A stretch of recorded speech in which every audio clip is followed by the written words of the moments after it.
Ang kwentong ito ay hango sa totoong buhay. Mula ito sa isa nating kabayan na itago na lamang natin sa pangalang Razel.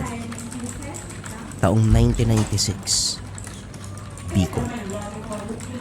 Mula sa mga ninuno, naipasa sa bawat henerasyon ng angkan ang kwento mula sa ugima.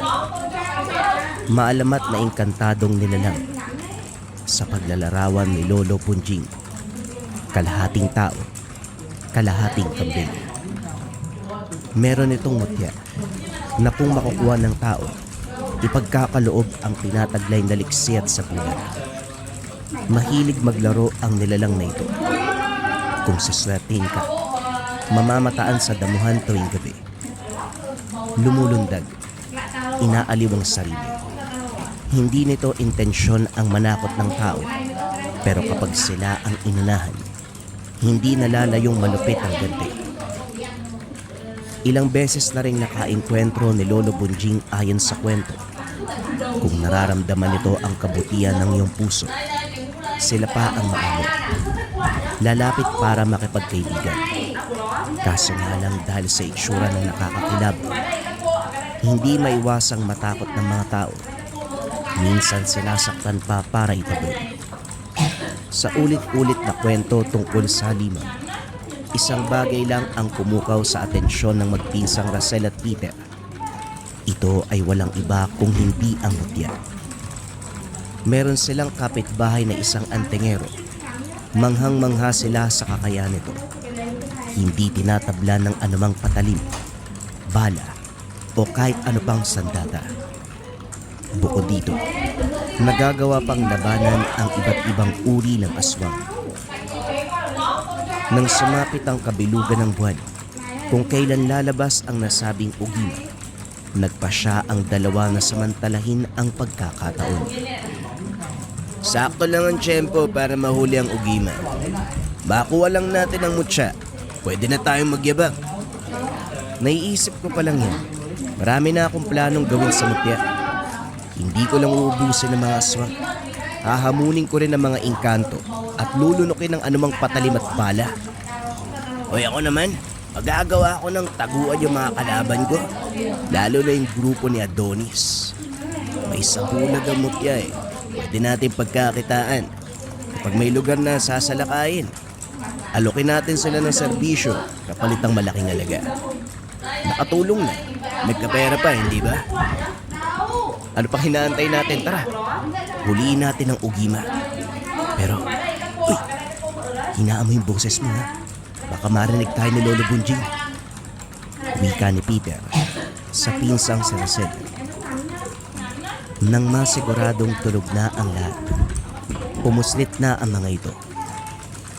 Sa dulo ng taniman kung saan malawak ang damuang pastulan ng kambing at iba pang hayop, dito pumwesto ang dalawa. Isa ito sa lugar kung saan binabanggit sa kwento ni Lolo Bunjing na minsang nasipatang ugima. Matyaga silang nag-intay hanggang sa pagsapit ng takdang oras. Nagsimulang bumigat ang pakiramdam dulot ng hangin. Hindi nagtagal. Lumitaw ang palundag-lundag na nilalang. Tunay na kalahating tao, kalahating kambing. Mabalahibo ang katawan. Kulay itim, nanlilisik ang mga mata. Taglay ang hubog ng tao pero ang braso, muka, binti, at ang buntot ay sa kambing. Lumulundag lang ito na parabang naglalaro. Sina Razel at Peter sa kabilang banda. Tigil hininga dahil umaalingasaw ang amoy.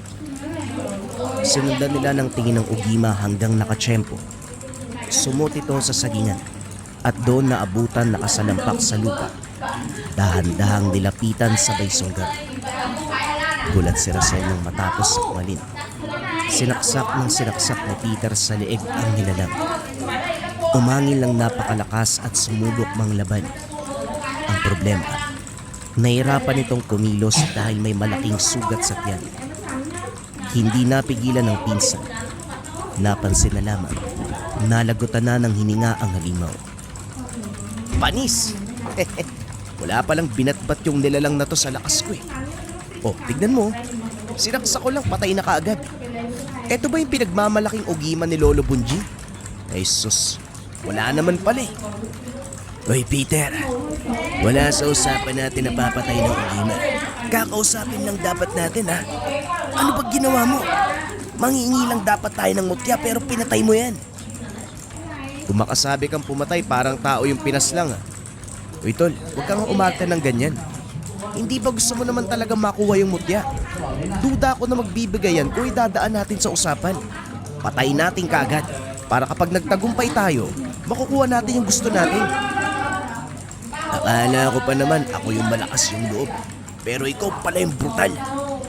Kung sana alam kong papatay ka, hindi na ako sasama eh. Bahala ka na nga dyan. Tumalikod si Rosel. Dali-daling naglakad palayo. Pero muling bumalik nang makuha ng pinsan ang mutya na nasa bibig ng ugiman. Puting bato na kasing liit ng lansones. Nanginginig pa ang mga mata nila. Nag-agawan kung sino ang hahawak. Pero dahil may pagkasalbahay si Peter, sa kanya ang mutya. O teka lang, ako'y nakakuha eh. Hindi ba ang sabi kung sinong nakahanap, siya ang magmamay-ari? Huwag ka mag-alala, hindi ko naman ipagkakait sa'yo yung mutya. Papairamin di kita sa takdang araw. Sa ngayon, kailangan na muna nating umalis. Mamaya, mabuhay pa tong halimaw na to eh. Hindi natin alam, baka siyam yung buhay niyan. Naunang tumakbo si Peter. Sumunod naman si Razel. Hindi to makapaniwala sa ginawa ng pinsan. Pinatay ang ugiman. Ito pa ang umangkin ng mutya. Kinabukasan, taas noong humarap sa hapag si Peter. Hindi maiwasang magkuyom ng kamao ni Razel. Alam niya ang dahilan ng kayabangan nito. Ibang klase ka rin, Peter ha. Tumakas ka kagabi, tapos binabalandra mo sa akin yung mga ngiti mo. Saan ba kayo nagpuntang dalawa? Pati ikaw, Razel ha? Wika ni Lolo Bunjing. Si Lolo naman, umagang-umaga, mainit kagad yung ulo. Isang tabi niyo po muna yan, Lolo. Nasa harapan tayo ng hapag, oh. Tara, kain na. Tugon ni Peter. Naunang sumunggab sa pagkain. Tahimik lamang si Razel. Lihim na pinagmamasdan ng pinsan. Nang matapos sa agahan dumiretso sa labas para magyabang. Dati nang magaspang ang ugali ni Peter. Pero ngayon lalong naging hambog. Sinisigawan ang kahit na sinong nakakasalubong. Basta na lamang nananakit ng mga bata. Kahit ang kasing edad niya o mas matanda. Hindi nakakaligtas. Naghahamon ng suntukan. Kung dati hanggang bibig lang ang pakikipag-away, ngayon pisikala na. Hindi niya ito inaway. Hinayaang magulpe ng hinamong grupo. Siya din naman ang nagsimula. Kaya para kay Razel, dapat lang makatikim ng ganti para matahimik ang pagiging hambog. Duguan itong gumapang papalapit sa kanya. Hoy! Mangmang ka ba? Bakit hindi mo ako tinulungan? Hindi mo ba nakitang ginugulpi na ako? Tignan mo itsura ko, duguan no? Huwag mo akong sigawan, dapat lang yan sa'yo. Ikaw yung naggamon sa kanila eh. Nagyayabang ka kasi may hawak kang mutya. Peter, duda ako nagagana yan sa'yo. Sa ugali mo pa lang, napakayabang mo. Mali pa yung proseso ng pagkuha. Ah, ganon, kinakalaban mo ako. Ikaw na rin ang nagsabi na may mutya ako. Paano ko sa'yo ko gamitin yan? Akala ko ba magkakampi tayo? Bakit para... Ah, alam ko na. Naiinggit ka, no? Sumama ang loob ni Razel. Umatras siya. Umiwas dahil baka sila ang magkabanggaan. Tuluyan na ring tumahimik ang dalawa nang pumunta si Lolo Bunjing. May nakapagsabi rito ng panggugulo ni Peter. Tumulong na lamang siya sa pag-alalay dahil hirap sa paglakad ang bugbog saradong pinsan. Habang ginagamot si Peter sa kabilang kwarto, dali-daling hinanap ang mutya. Hinalungkat ang bawat sulok ng silid pero hindi magilak. Nang balikan ang tingin ng pinsan, napansin ang nakapalupot na tela sa tagiliran. kagad tinabunan ng makitang nakatitig siya. Nang sila na lang ang naiwan sa tahanan, nagkaroon ng komprontasyon. Aminin mo na kasi naiinggit ka sa akin. Makukuha mo na sana yung pangarap mo, pero hindi natuloy. Ang bagal mo kasi. Kung sana, kinuha mo kagad yung nasa bibig ng ugima. Hindi ka sana naiinggit ngayon. Kaso makupad ka eh. Mahina pa. Kung magugulpi lang ako ng grupo ni Adonis, wag na lang. Kahit lunukin mo pa ang mutya, wala akong pakialam dyan. Hindi mo man aminin sa salita, pero halata sa kilos mo, boy. Ipagdasal na lang natin na maaga akong mamatay para ikaw ang pumalit sa akin bilang tagapangalaga ng mutya. Sige lang, maging masaya ka. Sigurado ko hindi magtatagal.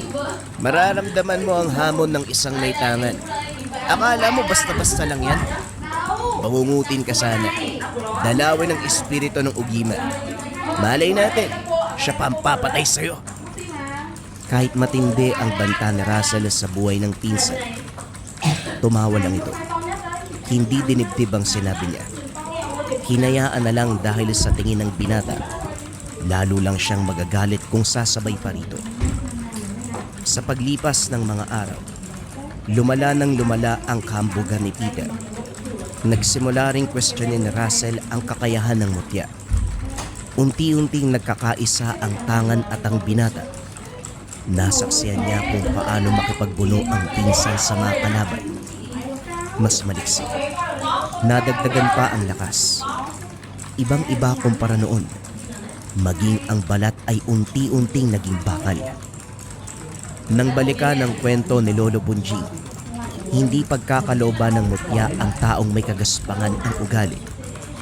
Kaya gano'n na lamang ang pagtataka kung bakit ang katulad ni Peter na walang ginawa kung hindi ang kambugan, pinabura ng mutya.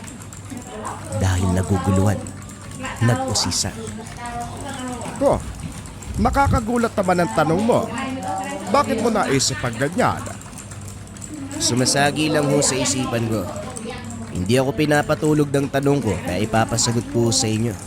Posible ho ba na yung taong masama, pati na rin yung mutya magkaisa? Depende kung anong mutya ang hawak ng tao. Kung ito ay nanggaling sa kasamaan, ay pwede silang magkasundo. Eh kung mutya ho ng ugima. Natigilan sandali si Lolo Bunjing. Direktang tumitig sa mga mata niya. Habang tumatagal, lumalalim ang tanong mo. Marami akong kwento tungkol sa ugima, pero konti lang ang alam ko pagdating sa mutsyang taglay nito. Sa pagkakalam ko, pagkakalooban ng ugima ang tao kapag nakaramdam ng kabutihan. Kapag naman tinulungan ng nilalang sa kalunos-lunos na sitwasyon, ganun din. Bihira lang kasi magkaloob ng mutsyang ganitong nilalang. Eh bakit ka ba nagtatanong? Nasasabi ka ba sa mga kwento ko? Alam mo, mabuti pang umupo ka. Dahil may naisip ako. Hindi na ho kailangan. Ang totoo, yun lang ho ang tanong ko. Nasagot nyo naman ho. Maraming salamat. Pinutol kagad ang balak na kwento dahil aabuti ng ilang oras bago matapos. Paulit-ulit lang naman ang sinasabing ko. Nang maabutan si Peter sa pastulan kung saan lagi pang nilalang, napailing na lamang siya sa kayabangan nito. Inuto ang mga kabataan, pinapatakbo, pinakuha ng kung ano-ano. Sino man ang magkamali ay pinagbubuhatan ng kamay. Pasimple itong kumaway sa kanya. Sumenyas na lumapit pero sinamaan lang ng titig. Wala siyang balak maisali sa kalokohan ng pinsan. Ngayon lang din napagtanto ni Russell. Nagkalayo na sila ng loob. Sa kabila kasi ng ugali nito noon, nakukuha pang sabayan at sitahin. Ngayong napapasobra, hindi na madadaan sa anumang pangarap. Maging si Lolo Bunjing ay napeperwisyo. Pagsapit ng gabi, napansin ni Russell ang paglabas ni Peter. Dali-dali siyang sumunod. Malayong lugar ang pinunta nito. Maigit oras ang haba ng paglalakad. Nagulat ang bumungad sa hindi kalayuan ang tagpo ng babae kung saan inaatake ng nilalang. Kagad namang sumaklolo ang pinsan. Kinalaban ang aswang. Hindi niya narinig ang sinabi ni Peter, pero alam niya na puro ito kahambugan. Bumunot ng itak sabay sugod sa aswang. Sa mga unang sandali, kahit papano tumatama naman ang atake. Kaso nga lang hindi nagtagal gumante ang nilalang. Pinalibag ang binata, paulit-ulit na kinalmot. Lihim na nagdadasal si Russell na sana makabawi ang pinsan bago pa ito ang unang mamatay. Kaso nga lang hindi na siya nakatayo. Tuluyang nalugmok sa kinalalagyan. Dito na siya kumilos. Sumigaw upang agawin ang atensyon ng aswang. Pansamantalang tinigilan ng pinsan. Hindi naglaon siya ang binalingan nito. Nadampot ang itak, pero hindi nataga dahil siya ang naunahan. Tumilapon. Bumulusok sa paliguan ng kalabaw. Pasimple siyang inahon ng halima. Binalibag sa lupa at saka dinaganan.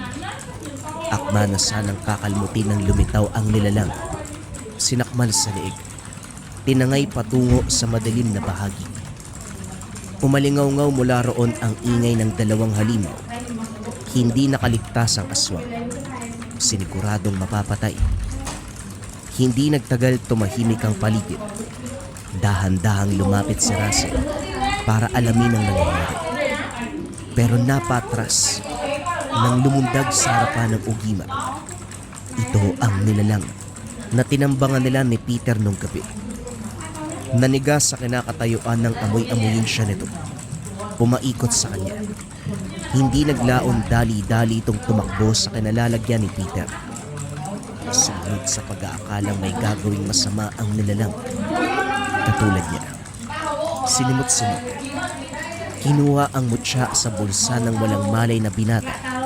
Inilapag sa paanan ni Russell. Hindi maunawaan kung bakit. Hindi na rin nakapagtanong dahil biglang naglaho ang halimaw. Binuhat si Peter at saka dali-daling inuwi sa tahanan. Siya pa ang napagalitan ni Lolo Bunjing na pagkamalang ginulpe ang pinsan. Nagtawag ng manggagamot. Sinuri. Ginamot. Pero binalaan na wag pawakin ng mutya si Peter upang hindi na madagdagan ang problema. Nagulat naman si Lolo Bunjing sa tinutukoy na gamit. Si Russell ang sumagot. Inamin ang tungkol sa ugima. Hinila siya nito sa labas upang doon pag-usapan. Ugima, eto ba yung palagi kong binabahagi sa inyo? Meron pa tong kinalaman sa mga katanungan mo sa akin nung nakaraan. Si Peter ba ang tinutukoy mo? Tumango si Russell. Detalyadong sinalaysay ang lahat. Si Lolo Bunjing sa kabilang banda. Hindi makapaniwala. Matagal na nitong alam ang tungkol sa ugima, pero hindi pa nagkaroon ng pagkakataon na makita ang mutya. Binalikan nila ang manggagamot. Nag-usisa sa sinabi nito na huwag pahawakin ng mutya si Peter. Ang sabi, kung makakahawak muli ng mutya na sapilitang kinuha sa ugima, hindi nalalayong atakin nito. Kapag nagkataon, ang nilalang mismo ang papatay sa binata. Dahil dito, inutusan ni Lolo Bunjing na itapon ang mutya. Sa halip na itapon ni Russell, naisipan niyang hanapin ang ugima para ibalik na lamang ito. Sakto namang dumaan si Mang Rito, ang manggagamot. Nakiusap ito na siya na ang magligpit ng mutya. Nagtiwala siya dahil marangal na tao, kilala sa pagiging mabuti. Nang makalayo na ang binata, hindi sinasadyang mapalingon nang marinig ang ingay ng matanda. Inakala nitong nakalayo na siya, kung kaya't napasigaw sa tuwa. Naunawaan ni Russell ang kilos nito, kaya naman nagmamadaling bumalik para agawin. Russell, ano ginagawa ba?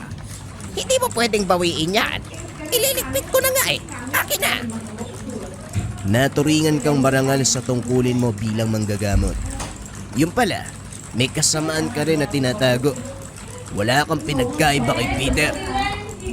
Kumaripas ng takbo ang binata kaso lang naabutan. Dito siya napagbuhatan ng kamay. Pilit niyang pinipigilan ng matanda na hindi makuha. Kaso nga lang, sinaksak siya ng balisong sa tagiliran.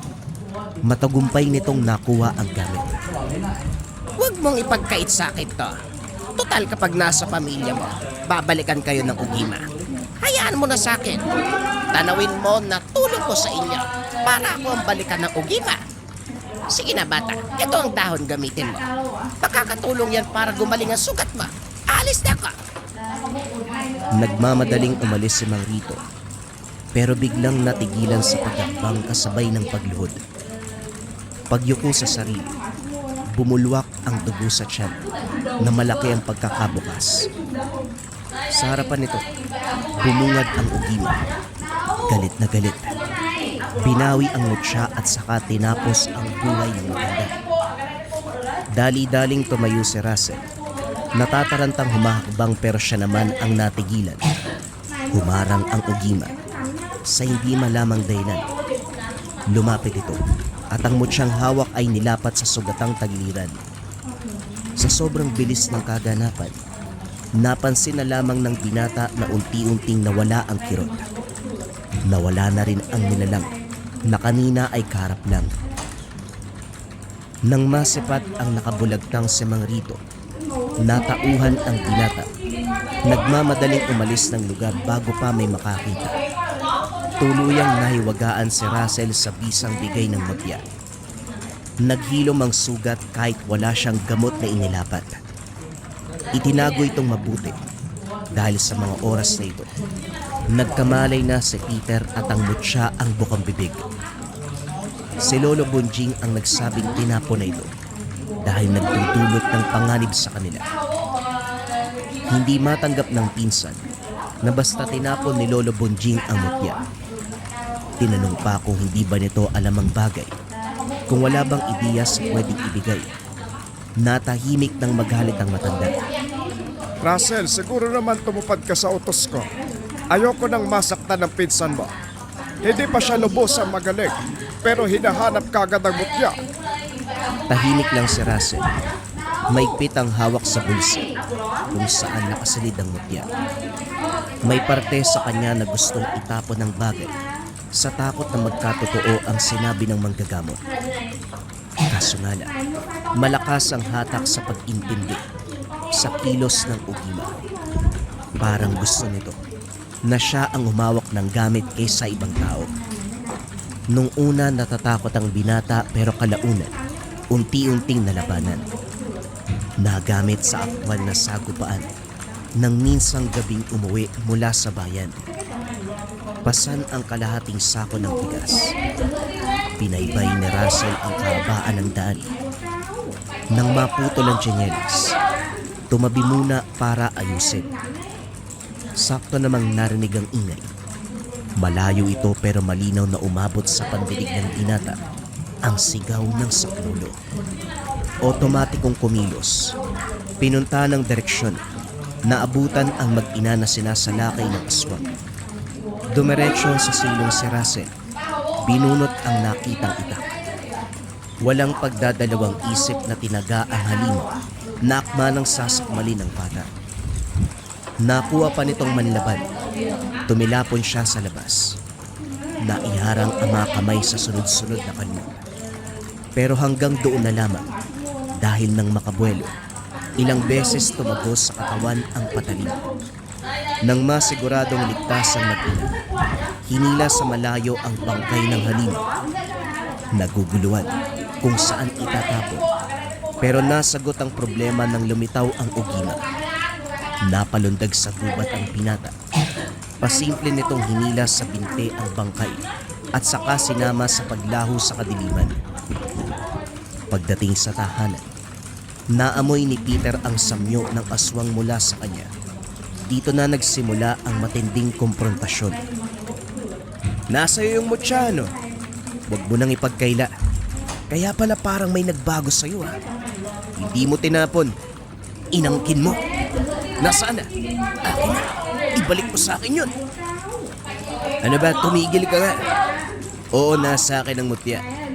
Kinuha ng ugima sa'yo para ibigay sa akin. Huwag ka nang magtaka kung bakit. Dahil alam mo na mas karapat dapat ako. Nawala ng balanse si Russell ng suntukin. Alam niya na susuntukin siya ng pinsan, pero hindi siya umilag. Hinayaan niya itong maglabas ng galit. Sinalo ang lahat ng lakas. Pagkatapos ay siya naman ang gumanti. Doble ang balik. Nagbabaka sakaling matauhan sa makasariling hangarin. Pinigilan niya nang dumating si Lolo Punjing. Walang sumagot ng mag-usisa. Dahil naguguluhan na ang matanda sa sitwasyon, pinalipat si Russell. Nanuluyan sa maliit na kubo doon sa taniman. Dito nakilalang lubos ni Russell ang mutya. Hindi lang ito nagbibigay ng lakas. Hindi lang din nagpapagana sa laban sa tuwing may naghahamon. Nagdudulot ito ng ginhawa, banayad at kapayapaan. Maging ang emosyon ay nagagawang paupain. Tinuruan siyang kontrolin ang damdamin. Nagtalaga din ng oras kung kailan magdarasal bilang pagpapasalamat. Dahil mag-isa lamang siya, inakalang wala nang sagabal sa anumang gagawin. Si Peter, hindi pa rin tapos ang hinanaing sa mutya. Pabigla-bigla itong susubok, maghahamon ng away. Ilang beses na siyang pinagtangkaan, pero sa kabutihang pa, nagawang takasan dahil sa senyales ng tangan. Alam nating dalawa kung sino ang nakakuha ng mutya sa katawan ng ugima. Huwag na nating antayin na umabot pa tayo sa punto kung saan magsisisi tayong dalawa. Ibigay mo na sa akin ang mutya dahil sa akin yan talaga. Tumigil ka, Peter. Sa ugima mo mismo nakuha ang mutya. Pero ang gabay ang nagpasya. Sa akin niya'y pinagkaloob ang bagay. Sa pilitan ng pagkuha mo, malamang babawiin sa'yo. Huwag mo nang ipilit ang bagay na ayaw sa'yo. Masasaktan ka lang. Huwag mo kong pinagsasabihan. Dahil kapag tinaga kita, siguradong mamamatay ka. Akin na ang mutya. Kung ayaw mo pang makita sa San Pedro. Sumugod ng taga si Peter. Pasimple itong inalagan ni Russell. Tinulak niya. Nahulog sa hagdan ng pinsan. Salamat ka pa nga eh. Naging mabuti pa rin ang mutya sa'yo kahit hindi mo trinato ng tama. Kung hindi dahil sa gabay nito, malamang pinatay na kita. Sige, mangulit ka pa. Hindi na kita matatansya sa susunod. Sige lang, magyabang ka, Russell. Tignan na lang natin kung makakayanan mo pa ang susunod kong gagawin. Mag-intay ka lang. Walang ideya si Russell kung ano ang ibig sabihin ng pinsan. Gayunpaman, malinaw na isa itong banta. Nagbigay ng senyales ang mutya, kaya gano'n na lamang ang pagbabantay. Hindi lang lason sa pagkain, lihim na pagbaril, pagtaga sa likod. Hindi lang ilang beses na pagtatangka sa buhay ang ginawa ng pinsan sa paghahangad na makuha ang mutya. Nagkaroon pa ito ng koneksyon sa mga nasa kaliwa. Walang ideya si Russell kung paano ito nagawa. Walang takot na inilantad ni Peter ang sarili. Kasama pa nito ang halimaw. Kung hindi ko man mapapasa kamay ang mutya, mas mabuting mawala na lang yan at mamatay ka. Tignan natin kung malalampasan mo pa yung pagsubok na to. Magkadugo tayo, pinsan. Pero pasensya na. Tuluyan ka ng nilamon ng kademonyoan, Peter. Gumising ka. Hindi yan ang totoo kong pinsan. Alam kong siraulo ka. Alam ko may ugali ka. Pero hindi ka aabot sa ganyang punto. Huwag kang magpadala sa tukso ng demonyo. Sumugod na ang aswang. Nagtataka si Russell kung paano itong napapasunod. Kaso nga lang mababang uri ng aswang ang kalaban. Hindi makasabay sa lakas ni Russell. Mabilis na napugutan ng ulo. Binato pa ito sa pinsan. Nakiusap siya na tama na, pero hindi pa rin nakinig. Tinawag ang iba pang kasama. Meron pang nakatago sa kadiliman. Sabay-sabay na sumugod ang mga ito. Sa kabila ng dami ng kasama ng pinsan, lahat sila ay walang nagagawa. Madaling napapatay ni Russell. Tama na, Peter. Huwag na tayong mag-aksaya ng lakas. Tanggapin mo na lang na binawi sa iyong mutya. Kung naging mabuti ka sana, hindi mawawala ang bagay na to. Hindi sumagot. Kumaripas ng takbo tuloy. Kinutuban si Russell kaya't sinundan. Habang papalapit sa tahanan, palakas ng palakas ang senyales ng mutya. Saktong pagbukas ng pintuan, tatagain na ang natutulog na si Lolo Bunjing. Dali-daling nasaklolohan bago matamaan ng patalim. Nagising ang lolo, hindi makapaniwala sa kaganapan. Dito na hindi nakapagpigil si Russell. Paulit-ulit na sinuntok ang pinsan. Sus Mariosa, ano bang nangyayari sa inyo? Sinasapian na yata kayo ng masamang espiritu. Russell, Peter, tama na yan. Peter, tumingin ka sa akin. Tumingin ka sa amin. Tanggapin mo ang katotohanan. Pakawala ng galit dyan sa kaloob-looban mo, sumusobra ka na. Maging si Lolo Bunjing papatayin mo. Talagang nasisiraan ka na ng ulo. Huwag mo kong pinagsasabihan. Hindi tayo abot sa ganito kung hindi mo pinagkait sa akin ang mutya. Ako nakakita. Ako nakakuha. Kaya sa akin yan. Sa akin. Buong pwersang sinuntok ni Russell sa mukha si Peter. Hindi ito sapin kung sino nakakuha. Ang punto dito, ang makasarili mong hangarin. Nasa iyo na ito, pero kusang nawala dahil dyan sa ugali mo. Naramdaman lang ang bisa, gusto nang maghari-harian. Peter, hindi ito tungkol sa pagkakaroon ng pambihirang kakayahan. Tungkol ito kung sino ang karapat-dapat. Mahabang katahimikan ang namayan. Si Lolo Bunjing, hindi makapaniwala na umabot sa ganitong punto ang apo. Lihim na sinisi ang sarili dahil sa nakaugaliang pagkukwento tungkol sa ugima. Nakaisip ng kung ano-ano ang mga binata, dahilan para magkagulo ang pamilya. Nang mapansin ni Russell ang reaksyon ni Lolo Bunjing, kagad sinabihan na hindi ito ang may kasalanan, na para bang nababasa ng binata ang tumatakbo sa isipan. Pinalipas ni Russell ang panahon. Pinagmamatyagan ang kilos ni Peter. Sa kabutihang palad, unti-unting tinanggap ang katotohanan. Nang mapagtanto ang pagkakamali, kagad humingi ng tawad. Matapos ang pagpapatawad, ito pa ang unang sumuporta sa kanya. Nagdadalawang isip si Russell ng una dahil baka isa itong pakulo. Pero nang maramdaman ang dalisay na intensyon na makabawi sa pagkakamali, hinayaan niya itong maging tagatid ng balita sa kababalagang nangyayari sa lugar. Palihim silang kumilos, sumasaklolo ng patago. Hindi hinahayaang may makakilala sa kanila kahit ang mga biktimang tinulungan. Dumaan ang panahon, naging biyasa sa panunugis ang magpipinsan. Hindi to sekreto kay Lolo Bunjing. May ideya ang matanda sa kanilang ginagawa.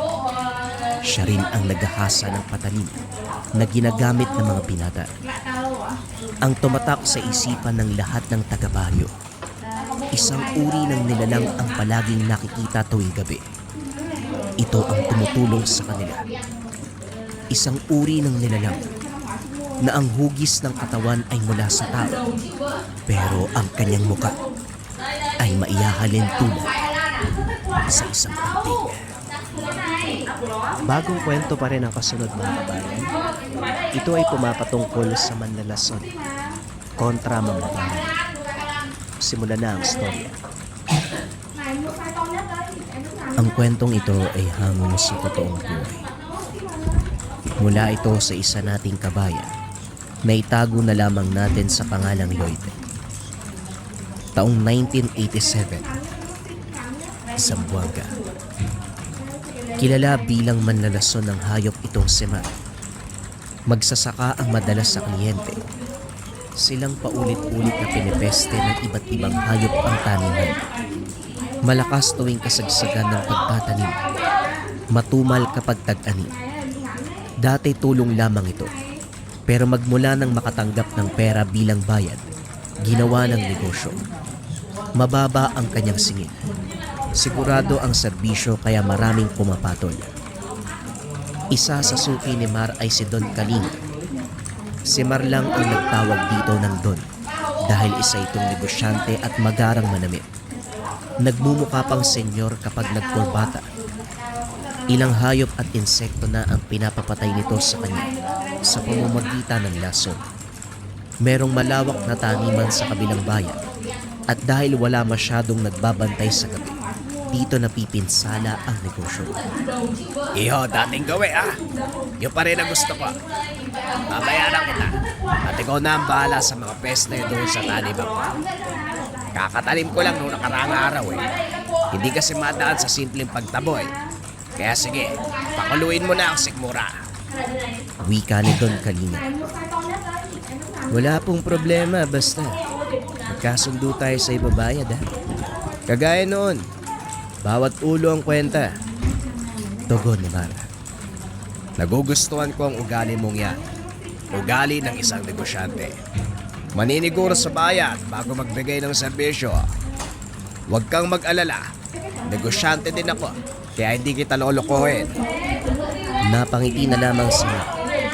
Matapos bumalandra ang sobrang kapal na laman, kagad itong tinago. Malaki ang bayad mo Mukhang marami akong kakataying hayop. Kailan mo gusto mangyari? Ngayong gabi, bibigyan lang kita ng ideya.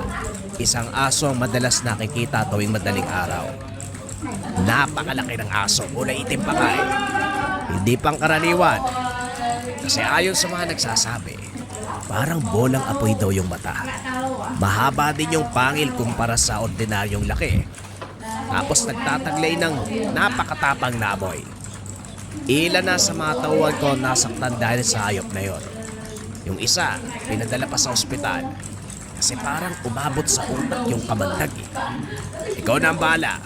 Alam kong kaya mo yan. Tumango si Mar. Kapag ganito, ginaganahan siyang magtrabaho. Isa sa nagpapainganyo ay ang makarinig ng kakaibang sitwasyon, katulad ng paglalarawan ni Don Kalinga sa aso. Kinagabihan, pumuslit si Mar sa bakod ng taniman ng Don. Hindi pa gaanong malalim ang gabi, kaya may naabutan siyang nagbabantay. Kilala nila ang isa't isa dahil matagal na rin sa paninilbihan ng binata. Sinalubong siya nito. Kuya Mar, magandang gabi po. Manlalasot na naman po kayo mabuti po kung gano'n. Itong mga nakaraan kasi kung ano may pumapasok dito sa lugar Nananalasa sila ng pananim. May bakod naman pero ang dali nilang makahanap ng malulusutan tapos kapag madaling araw, may kakaibang nilalang nalilitaw. Kapag nakita mo yon, kuya, siguradong manginginig ang laman mo. Sa tingin ko pa nga hindi aso yun Aswang na yata. Huwag kang mag-alala. Ililigpit ko lahat yon ngayong gabi. Anong oras na? Hindi ka ba magpapahinga? Tugon ni Mar habang hinahanda ang mga gamit sa panlalasod. Total, nandito na po kayo. Sasamahan na lang kita. Hanggang mamaya madaling araw ka po ba, kuya? Oo. Bala ko makita ang sinasabi mong kakaibang aso. Mabuti pang tulungan mo ko ipwesto mga bao. Mahigit 30 bao ang inilatag sa magkaibang pwesto. Ito ang magsisilbing lagayan ng pagkain na may halong lason. Pagkatapos ng lahat, pumasok sa kubo ang dalawa. Tahimik na nagmasid sa paligid. Walang buwan sa gabing iyon, pero dahil may nakatarak na mga sulo sa taniman, kahit papano naaaninag ang mga bagay-bagay. Hindi naglaon. Nagsimulang gumalaw ang bakod sa kawayan. Nagiba ang ilang bahagi matapos banggain ng asong gubat. Nagkarambola sa taniman mismo. Naararo ang pananim. Gayunpaman, nang mapansin ang pagkain sa bao, natakam ang mga ito. Dali-daling kumaripas ng maramdaman ang pag-epekto ng lason. Tawang-tawa si Mar. Kontentong-kontento sa nasaksiyan. Subalit kabaliktara naman ang binatang si Lloyd. Nakasimangot habang kumakamot sa ulo. Oh, bakit ganyan naman yung itsura mo? Hindi ka ba natutuwa na may kalalagyan na yung mga asong gubat na perwisyo? Masaya naman ho, pero giniba na naman kasi yung bakod eh. Ako na naman ang magkakandaw-gaga sa pagpunta dun sa bundok para manguha ng kawayang ipapalit. Nakakatakot pa naman dun. Malapit sa bahay ng mambabarang.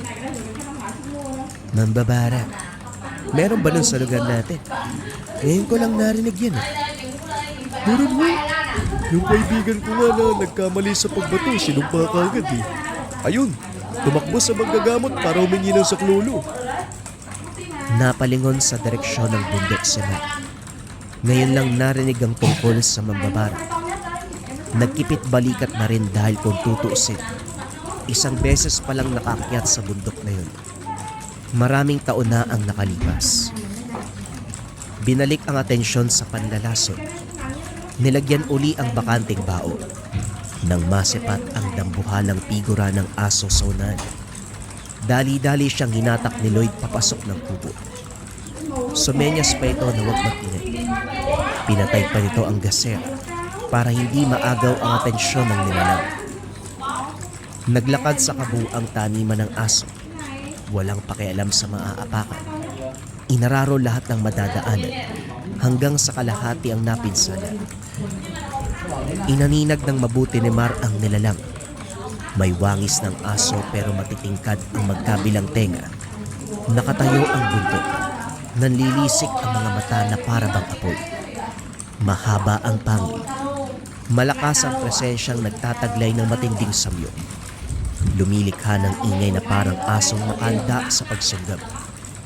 Huminto ito sa kinalalagyan ng bao. Napangiti si Mar nang makitang inubos ang laman ng bawat bao. Dumiretso ito sa pag-alis pagkatapos. Nakita mo yun, Lloyd?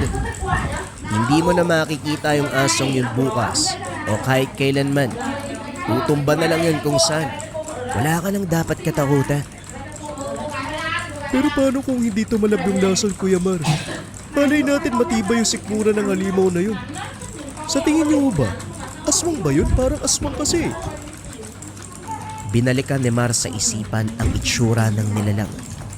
Kaso hindi masabi kung aswang. Kung ganito ang pag-uusapan, tikom ang bibig dahil hindi ganon kalawak ang kaalaman.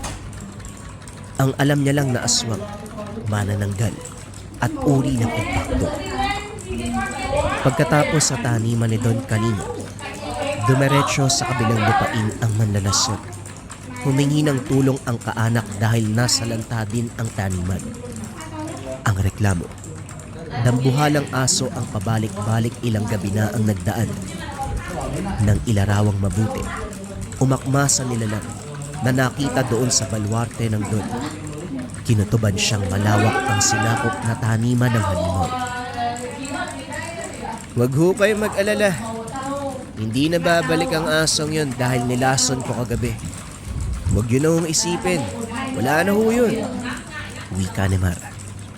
Gayon pa man, ginawa pa rin ang sadyang panlalason sa lugar. Habang nagpapalipas ng oras sa duyan sa bakuran, napaisip ang binata sa dambuhalang aso. Kung ikukumpara ang tindig nito, aabot sa dibdib. Para bang kalabaw ang laki. Kagaya ni Lloyd sumagi sa isipan na baka aswang. Iniwanan na rin ang pansin. Hinanda na ang mga gamit sa susunod na kliyente. Kinabukasan, hindi pa man sumisikat ang araw, kumatok na sa pintuan si Lloyd. Kabadong-kabado, namumutla na para bang nakakita ng multo. Hinayaan niya muna itong kumalma bago kinausap. Ilang demonyo ba yung humahabol sa'yo? Namumutla ka, oh. Wala ka pang tsinelas. Kuya Mar, tama ang hinala ko. Hindi tinaplan ng lason yung aso. Nakita ko siya uli kanina pero sa pagkakataon ito mas galit eh. Winawasak lahat ang nakikita niya doon sa taniman. Pati yung kubo niyanig niya eh.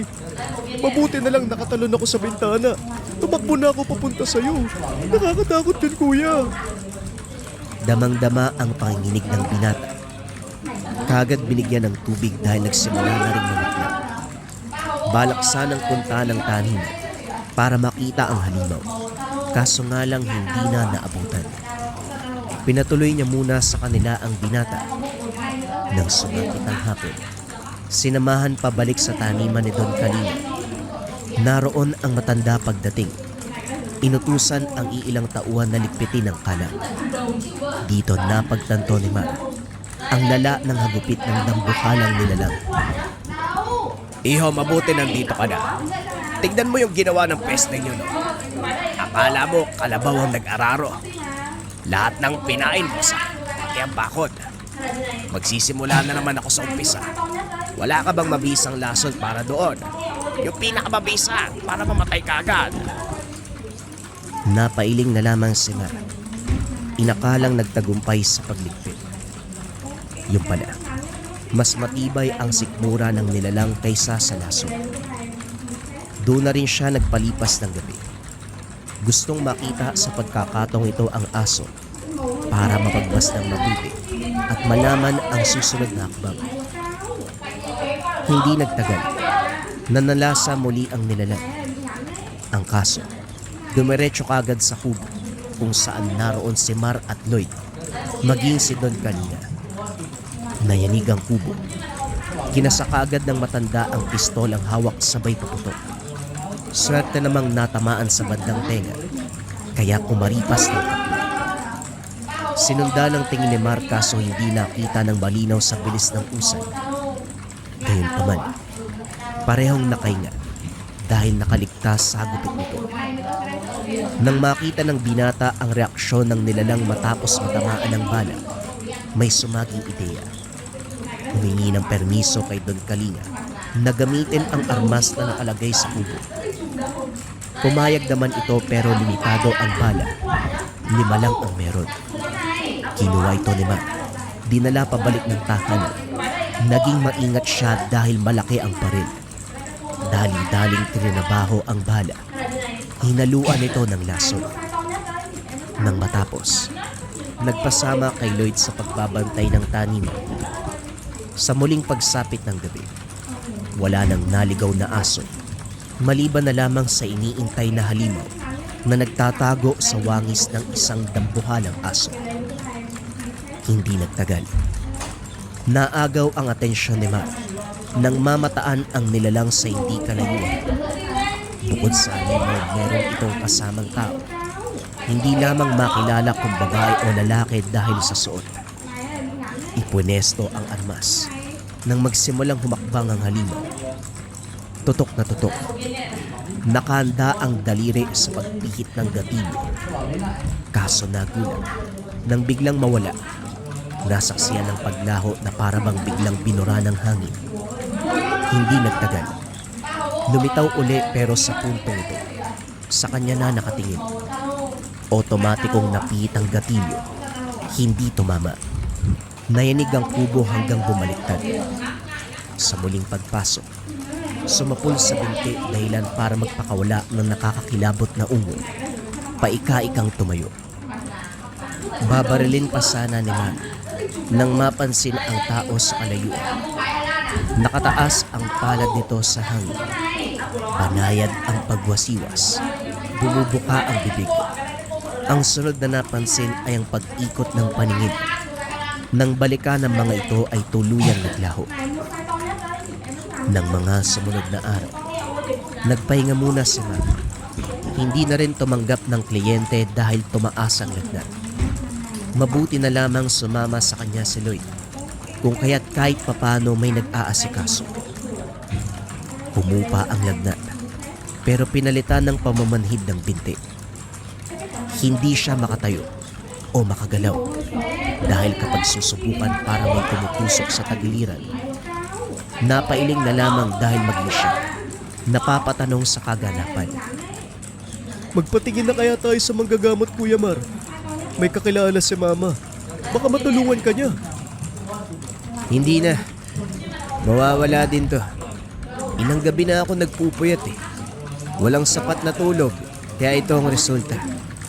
Huwag kang mag-alala dahil ikaw ang nag-aalaga sa akin. Babayaran kita. Kuya, hindi naman kita ipapatingin sa manggagamot kasi ayaw kitang alagaan. Nag-aalala ko kasi baka mamaya, iba na ang nararamdaman mo. Uso pa naman yung misteryosong sakit. Sa kabila ng panghihikayat ng binata, tumanggi si Mar. May problema sa mga manggagamot. Kahit matagal nang namatay ang may atraso sa kanya. Pinagamot niya noon ang sakit ng ina. Pero sa halip na gumaling, pinalala ang kondisyon dahil kasabwat ang mambabarang na nang biktima sa magulang niya. Magmula noon, nawala na ng tiwala sa mga manggagamot. Pagkatapos ng pamamanhid ng binti, kondisyon ng tiyan ang ininda. Nagtataka si Mar dahil kaunti lang naman ang kinain pero palaging busog. Kung aalugin ng tiyan, halos marinig ng tubig sa loob. Sa tuwing iihi naman siya, marami ang inilalabas. Aabot ng isang tao. Binaliwala ito ni Mar.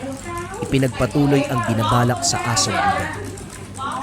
Sa puntong ito, hindi na siya sa taniman nag-abang, kundi sa direksyon kung saan palaging namamataan ang halimaw. Sa taas ng puno siya pumwesto, pero habang naroon, nagsimulang sumakit ang tiyan. Dali-daling bumaba. Naglabas ng maraming tubig. Hindi naglaon. Bumaling ang atensyon sa paglitaw ng aso. Nang makatsyempo ay dali-daling pinaputukan. Tinamaan ito sa buntot. Sunod na putok ay dumiretso sa noo. Susugod sana ito sa kanya, pero napigilan ng bala. Bumagsak. Mulat ang mga mata. Nakatutok ang baril habang sinusuri ng tingin. Nang masiguradong patay na, sakalang nakahinga. Sinamantala ang pagkakataon, pagmasdang mabuti sa malapitan. Nagsimulang tumapang ang amoy. Labis ang pagdurugo ng sugat. Yuyuko na sana para mas makita ng mukhaan. Kaso may ingay sa paligid na umaagaw ng pansin. Tinignan ng bawat direksyon habang nakatutok sa unahan ng baril. Kinakabahan na siya. Isang bala na lamang ang natira. Nang kinutuban sa ingay na parang umiiyak na biik, idagdag pa ang alingaso. Dali-daling umatras. Hindi kayang isugal ang buhay kung ang makakarap ay mas mabangis pa sa asong mga napatay. Matapos ng insidenteng yun, nabawasan ang iisipin ni Mar. Ang problema ay ang kondisyon niya ngayon. Sa paglipas ng araw ay unti-unting lumalaki ang tiyan na para bang buntis kung titignan. Wala naman siyang nararamdaman maliban lang sa pagtataka kung bakit ganito ang kinalabasan ng tiyan. Kapag aalugin, tubig ang maririnig.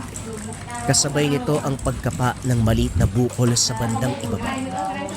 Nang ihambing sa isang bagay ay parang maliit na palaka. Sinilip sa salamin. Hindi makapaniwala sa nakumpirma. Isang maliit na palaka na animoy hindi makalabas sa loob. Hindi naman gumalaw, parang sinadya sa kinalalagyan. Samot-saring ideya ang pumasok sa isipan. Naiiya siyang lumabas dahil sa kondisyon. Nang hindi na kayang pigilan ang damdamin dahil sa labis na pag-iisip. Nakagawa ng bagay na lalong nagpalala ng kondisyon. Sinubukang alisin ang palaka sa pamamagitan ng paghiwa. Subalit maraming dugo ang nawala. Hindi pa rin maalis. Saka lamang tumigil ng makaramdam ng panghihina. Naabutan niya si Lloyd sa ganong sitwasyon. Agarang pinigilan na magtawag sana ng tulong. Mas pipiliin ni Mar na ilihim ang nangyayari kaysa maging pulutan ng chismis. Kuya, huwag ka naman ganyan. Ang kailangan natin ngayon ay magamot ka. Huwag mo nang isipin na pag-uusapan ka ng ibang tao.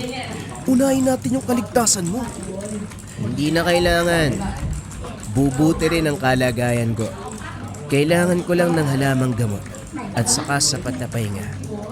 Bakit ka pa bumabalik dito? Ano bang sadya mo? Napansin ko yung kondisyon mo eh. Kaya naisip ko na parang may mali. Tama nga po kuya. Pumunta na kasi tayo sa manggagamot. Wala namang mawawala eh. Hindi nga sabi. Mamamatay na ako. Huwag lang ako masuri ng sino mang manggagamot. Akala mo kung sino sila naghihimala. Meron sa kanila nagpapanggap na tagasalba ng buhay. Yung pala, kasabot din. Napabuntong hininga na lamang si Lloyd. Kahit anong gawin ay ayaw magpatingin. Nanatili siya sa tabi para kahit papano makatulong. Nagtiyaga si Mar sa mga dahon. Tinapal sa tiyan. Nagbabaka sakaling humupa ang kalagayan. Subalit habang lumilipas ang araw, palala ng palala ang kondisyon. Ang kanang tenga ay nabibili. Nagising na lang siya na hindi makarinig ang bahaging ito. Swerteng hindi naapektuhan ng kabila. Ang tiyan naman, lalo na ang parteng hininga, hindi matigil sa pagdurugo. Kumikirot ng kumikirot. Lalong nahirapan sa pagkilos. Daig pa ang 9 na buwan na buntis sa laki ng umbok ng tiyan. Unti-unti na rin siyang nanghina. Hindi na kayang gumalaw ng walang nag-aalalay. Si Lloyd sa kabilang banda, gusto nang magtawag ng manggagamot. Nang makatsyempo, palihim na naghanap. Sakto namang may nakasalubong. Isang matandang babae na may dalang bayon at buslo na puno ng ugat at halamang gamot. Nagtanong, napag-alamang manggagamot. Nagpakilala sa pangalang Bising. Sinuri ang kondisyon ni Mar na parang estatwang nakaratay na lamang sa banig. Mulat ang mga mata na nakatitig sa kawalan. Tinapalan ng kung ano-anong dahon ng tiyan. Ang nagdurugong sugat ay pinatigil. Nilapatan ng gamot. Inutusan si Lloyd, pakuluan ng binigay na ugat. Ang tubig ay pinainom sa pasyente. Sa kabutiang palad humupa ang kalagayan. Habang nagpapahinga si Mar, kinausap ng binata ang manggagamot. Manang, ano po bang sakit ng kuya ko? Bigla na lang siya nagkaganyan eh. Iha, hindi pang karaniwan ang iniinda ng kuya mo. Ang pinagdudusahan niya ngayon ay barang. Malakas siyang sumpa pero huwag kang mag-alala. Nagawan ko ng paraan. Yung natirang tubig sa pinakuluang ugat, ipainom mo sa kanya. 1 baso kada araw. Sa oras niya maubos, gagaling ang kapatid mo. Hindi ko naman ho siya kapatid. Kuya lang ang tawag ko sa kanya. Magkano bang ibabayad ko sa inyo? Hindi kailangan ng salapi, iho. Sabihan mo na lamang ang kuya mo. Nabawas-bawasan ang pagkalat ng lason. Dahil hindi lang asong ligaw o asong gubat ang napeperwisya. Pati na rin ang ibang nilalang na hindi naman siya ng intensyong manakit. Sige ho. Sasabihan ko po si Kuya Mar para maimasmasan siya. Nga po pala, sigurado po ba kayo na hindi magbabayad ng serbisyo? Hindi na. Nagsimula nang magbayad ang kuya mo. Sige na, mauna na ako. Bantayan mo na lamang siya. Ipainom ang pinakuluan hanggang maubos para mabilis ang pagkain. Nasundan na lamang ng tanaw ni Lloyd ang naglalakad na matanda. Wala siyang ideya sa katauhan nito, maliban sa pinakilalang pangalan. Kumabog ang dibdib sa sinabi nito na hindi lubos maunawaan. Gayunpaman, inisip na baka ganun talaga magsalita ang matanda. Nagkipit balikat na lamang. Sa pagdaan ng araw, ilang baso ng pinakuluang ugat ang naubos ni Mar. Kaso wala siyang maramdamang pagbabago. Ganun pa rin ang kalagayan. Hindi siya makatayo. Malaki pa rin ang tiyan. Nakaramdam lang ng ginhawa ng sinuri ng manggagamot. Inutusan si Lloyd na tawagin ng matanda para magpatingin ulit. Sa kabilang banda, hindi makapaniwala si Lloyd. Kasi nung lumabas para hanapin ang manggagamot, bigla na lamang itong namataan sa unahan. Ganun pa rin ang suot na para bang hindi nagbibihis. Maging ang dalang ugat at alamang gamot, pareho din ng una. Gayunpaman isinantabi ang bagay na ito para unahin ang kalagayan ni Mar. Muling nakaramdam ng ginhawa ang binata. Nakiusap pa na manatili muna sa Bising at gamutin siya oras-oras. Kaso hindi ito pumayag dahil aniya, Marami ding aasikasuing mahalagang bagay. Nag-alok pa ng pera si Mar, kaso hindi nadaan sa ganung paraan. Iho, hanga din ako sa kuya mo. Siya ba itong may ganang humingi ng tulong? Sa tao pa kung kanino siya nagkasala. Ganyan talaga ang napapala ng taong mahilig makialam sa buhay ng iba. Sinadya man o hindi. Malinaw na malinaw ang intensyong pumatay. Nagtagumpay siya, kaya wag sana magsisi kapag siningil ang maling gawain. Ho? Hindi ko po maintindihan ang sinasabi niyo. May usapan ba kayong hindi natapos? Pwede niyo pong balikan si Kuya Mar. Manang? Manang? Kinabahan si Lloyd. Naglaho bigla ang matanda. Nalingat lang siya sandali, pero nawala na ito. Pagbalik ng tahanan, naabutang nangingisay si Mar. Dali-daling pinainom ng huling baso ng pinakuloang ugat. Saktong naubos lupa ang kalagayan. Pero nang iwanan sandali, wala nang buhay ng balikan. Ang nakakagulat pa, nang ihanda na ang katawan para sa buhay, kinausap si Lloyd ng doktor at nagtanong kung paanong nakapasok sa katawan ng yumao ang pares ng makamandag na palaka. Wala siyang maisagot dahil wala siyang alam.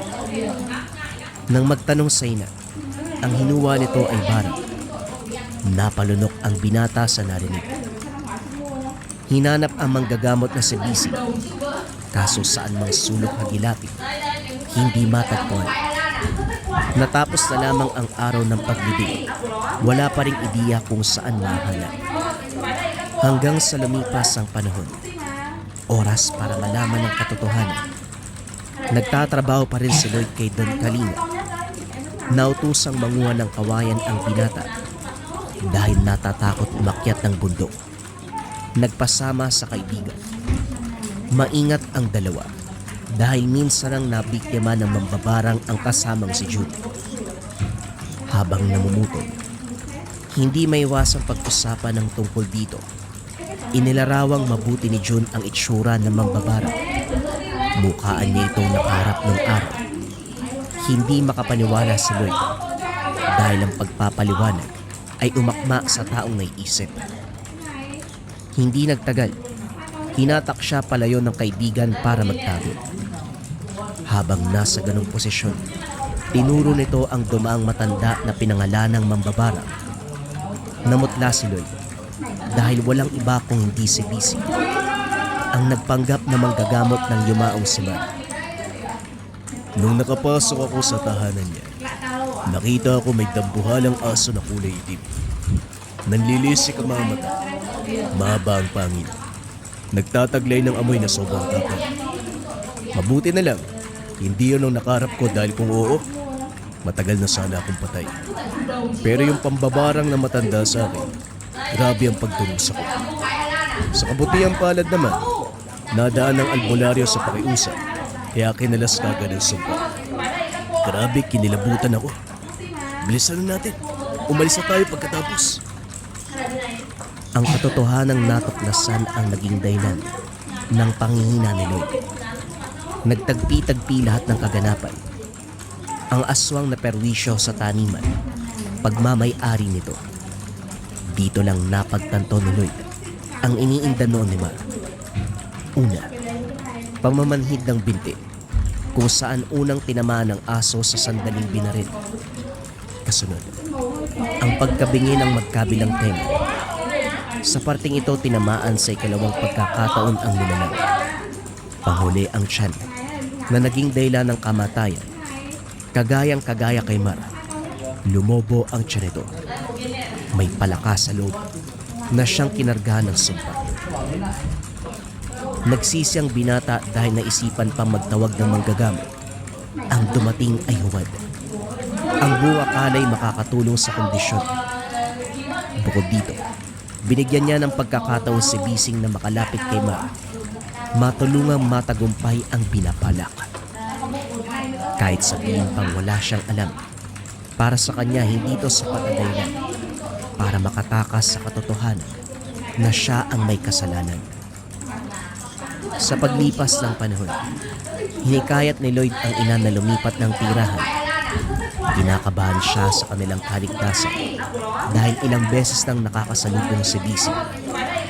Ayaw mang isipin pero kinukutuban. Sa kabutiang palad naging payapa ang pamumuhay sa bagong nilipatan. Malayo sa iisipin, malayo kay Bisi. Dito rin nagsimula ang panibagong buhay. Gayunpaman bilang pagbawi, idinaan sa pag-alala at pagdalaw sa puntod ni Mar. Sa ganitong paraan, unti-unting mabayaran ang pagkakasala na minsan niyang inimbita ng mambabara na may alaga na dambuhalang aso.